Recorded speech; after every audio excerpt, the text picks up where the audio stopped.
back by popular demand, and honestly, because you all wouldn't stop watching it, the Tao of Pooh.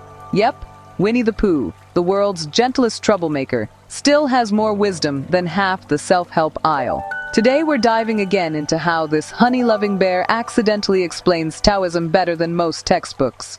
Stick around, you might just rethink what doing nothing really means. This is Chasing Sunsets 49, where curiosity meets truth.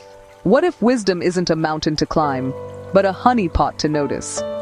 The Tao of Pooh shows how doing less can reveal more. Tao means the way, the flow of things when we stop forcing.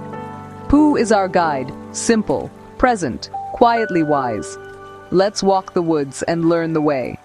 Taoism teaches harmony with nature, like water finding its path, not pushing, not resisting, letting life flow. Core values: simplicity, compassion, humility. Not emptiness of life, emptiness of noise. Wu-wei means effortless action, acting in tune with the moment. Forcing creates friction.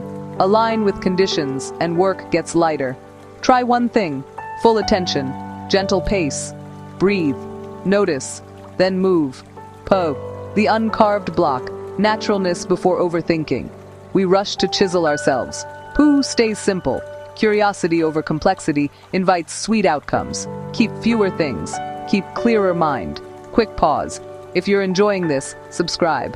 I post 1 long and 2 short videos each week. First, honor your flow. Reduce digital tug-of-war. Prioritize simply must, can, later. Leave space in your day. Let clarity surface. Choose ease over ego. Lead with kindness. It aligns the way. Planning is useful. Over-planning tangles. Presence untangles. Knowledge hoarded weighs heavy. Wisdom tasted travels light.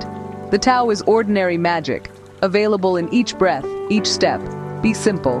Be kind. Let the way carry you. If you enjoyed revisiting Pooh's peaceful philosophy, hit like, follow, subscribe, a Chasing Sunsets 49. Because apparently this video is determined to stay my most watched of 2025. Thanks for being here. And remember, sometimes the smartest thing you can do is, well, nothing. See you in the next one.